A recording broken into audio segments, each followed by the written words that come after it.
everyone, my name is Sonakshi Priya. You watch the channel Dream of Village Girl. आइए आज बात करते हैं कल जो पढ़े थे उससे आगे। कल हम बेसिक्स एंड इंग्लिश तक पढ़ चुके थे। आज हम बात करेंगे उससे आगे कि बेसिक इंग्लिश। बेसिक इंग्लिश किसको कहते हैं, what is the basic English. तो हम बात कर चुके हैं कि basic English is the foundation of या फिर base of all branches of English. यानी जो है ये बेसिक इंग्लिश जो होता है वो इंग्लिश का जितने भी ब्रांच होते हैं उसका बेस होता है, उसका फाउंडेशन होता है। उसी को कहते हैं कि बेसिक इंग्लिश किसको कहते हैं। तो basic English is the foundation या base of all branches of English. अब बेसिक इंग्लिश के बारे में जानने के बाद हम जानेंगे parts of speech. Parts of speech किसको कहते हैं, तो देखिए पार्ट्स ऑफ स्पीच कहा जाता है all the English words are divided into 8 groups according to the work they do in a sentence. Each group is called part of speech. यानी parts of speech किसको कहते हैं, तो ऑल द इंग्लिश वर्ड्स यानी English के जितने भी words होते हैं उसको जो है हम जो है वर्क उसके जो है फंक्शन के हिसाब से हम उसके प्रत्येक ग्रुप को 8 भागों में डिवाइड करके पढ़ते हैं, जिसमें आप देख रहे हैं noun, pronoun, adjective, verb, adverb, preposition, conjunction और इंटरजेक्शन। अब इसी के अंतर्गत ये जो 8 पार्ट्स ऑफ स्पीच होते हैं इसी के अंतर्गत आप टाइम एंड टेंस पढ़ते हैं, वॉइस पढ़ते हैं, नरेशन पढ़ते हैं, आर्टिकल्स पढ़ते हैं, पर्सन जो first person, second person, third person होता है उसको भी पढ़ते हैं। इसी में आप जो है वॉइस को कैसे चेंज किया जाता है, आर्टिकल्स, ये सब आप जो है इस पार्ट्स ऑफ स्पीच के अंतर्गत पढ़ेंगे। अब आता है टॉपिक है मेरा इंग्लिश अल्फ़ाबेट। क्योंकि हम बेसिक पढ़ रहे हैं तो सबसे पहले हम बेस को जानेंगे, उसके बाद हम पार्ट्स ऑफ स्पीच एक एक करके नाउन प्रोनाउन पढ़ेंगे। लेकिन सबसे पहले हम इंग्लिश अल्फ़ाबेट को समझते हैं। इंग्लिश अल्फ़ाबेट क्या है, तो अल्फ़ाबेट जो है वो अल्फ़ा प्लस बीटा, ये ग्रीक वर्ड, ग्रीक जो है 2 Greek word alpha plus beta से अल्फ़ाबेट बना है। ये जो अल्फ़ाबेट है हम ABCD में टोटल 26 लेटर्स होते हैं, उसी 26 लेटर्स का जो एक सेट होता है, एक सीरीज होता है, उसी को हम अल्फ़ाबेट कहते हैं। इसलिए लिखा हुआ है अ set of 26 letters is called alphabet. इसी को हम अल्फ़ाबेट बोलते हैं। अब जो है अल्फ़ाबेट का आइडेंटिटी क्या होती है, उसकी पहचान क्या होती है, तो अल्फ़ाबेट की जो आइडेंटिटी होती है वो ग्रुप में रहता है। इसलिए तो बोले अ सेट ऑफ 26 लेटर। तो ये सेट है, एक सीरीज है, ये एक ग्रुप है। A group of 26 letter, a set of 26 letter is called alphabet. इसलिए जो है इसका जो आइडेंटिटी है, इसकी जो पहचान है अपनी अल्फ़ाबेट की, वो उसके ग्रुप में रहता है। अब जो है यहाँ पे एक वर्ड आता है अल्फ़ाबेट्स। क्या है वर्ड, अल्फ़ाबेट्स। तो कभी कभी ये अल्फ़ाबेट और अल्फ़ाबेट्स दोनों एक समझ लिया जाता है, बट नहीं, अल्फ़ाबेट्स जब एस लग जाता है तो इसका मतलब लैंग्वेज होता है। अगर आप किसी लैंग्वेज, किसी भाषा की बात करें तो वो अल्फ़ाबेट्स हो जाता है। बाकी अल्फ़ाबेट तो 26 लेटर्स को कहते हैं, जो कि ABCD में जो 26 लेटर होते हैं उसको। अब अल्फ़ाबेट को हम 2 पार्ट में डिवाइड करके पढ़ रहे हैं। पहला होता है राइटिंग अल्फ़ाबेट और दूसरा होता है स्पीकिंग अल्फ़ाबेट। राइटिंग अल्फ़ाबेट जो है के अंतर्गत देखिए क्या क्या पढ़ते हैं। राइटिंग अल्फ़ाबेट जो होता है वो बेस्ड ऑन लेटर्स, ये लेटर्स पे आधारित होता है। और स्पीकिंग अल्फ़ाबेट जो होता है वो साउंड पे आधारित होता है।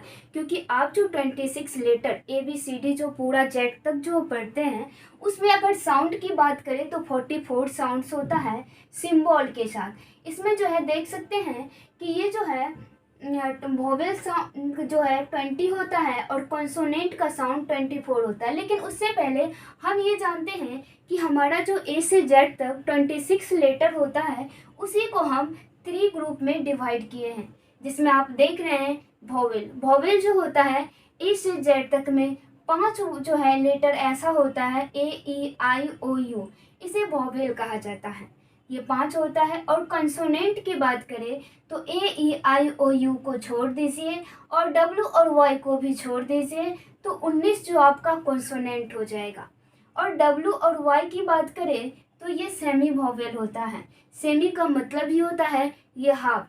ये कभी कंसोनेंट की तरह काम करता है तो कभी वोवेल की तरह काम करता है, इसलिए इसे सेमी वोवेल कहा जाता है। और ये जो है इसकी लास्ट जो होती है ये कंसोनेंट से स्टार्ट होता है और ये वोवेल साउंड पे ख़त्म हो जाता है, इसलिए इसे सेमी वोवेल करते हैं। क्योंकि हाफ काम करने, सेमी का मतलब ही होता है हाफ, यानी जो है आधा, यानी ये कभी जो है कंसोनेंट और कभी वोवेल का काम करता है। तो ये आप देख रहे हैं कि राइटिंग अल्फ़ाबेट जो है लेटर्स पे आधारित होता है। 26 लेटर ए से जेड तक जो होते हैं, यानी 26 लेटर ए से जेड तक जो 26 लेटर्स हैं उसी को हमने डिवाइडेड इनटू 3 ग्रुप्स, 3 ग्रुप्स में हमने डिवाइड कर दिया है, जिसमें आप वोवेल देख रहे हैं। ए आई को वोवेल कहा जाता है। कॉन्सोनेंट जो 19 होते हैं और सेमी वोवेल, सेमी का मतलब ही हाफ होता है। एग्जाम्पल के तौर पर काऊ देख सकते हैं, जो कि देखिए ये कंसोनेंट साउंड से स्टार्ट हुआ है और वोवेल साउंड पे ये इसका अंत हो गया है। अब आते हैं स्पीकिंग अल्फ़ाबेट, जो कि आप देख लिए कि 44 साउंड्स होते हैं और सिंबल जो होता है ना वो 50 सिंबल होता है। 50 सिंबल होता है स्पीकिंग अल्फ़ाबेट के अंदर। आप किसी बुक में देख सकते हैं, ये 50 सिंबल आपको मिल जाएंगे। अब जो है तब वोवेल साउंड 20 रहेंगे, कॉन्सोनेंट साउंड जो है 24 रहेंगे। अब आता है लेटर, क्योंकि हम बार बार लेटर का जिक्र किए हैं तो हमें जानना है कि लेटर होता क्या है। तो आप लेटर देखिए तो कहता है कि the smallest unit of English language, हमारा जो इंग्लिश लैंग्वेज है उसमें जो सबसे छोटा यूनिट होता है, हम कह सकते हैं स्मॉल पार्टिकल्स, जो छोटा सा कण होता है, जो छोटा सा यूनिट होता है, उसी को हम जो है अक्षर कहते हैं। हम कह सकते हैं कि अंग्रेजी भाषा का सबसे छोटी इकाई, यानी अंग्रेजी भाषा की जो सबसे छोटी इकाई होती है, छोटा पार्टिकल्स, छोटा सा कण जो होता है, वही हमारा लेटर कहलाता है।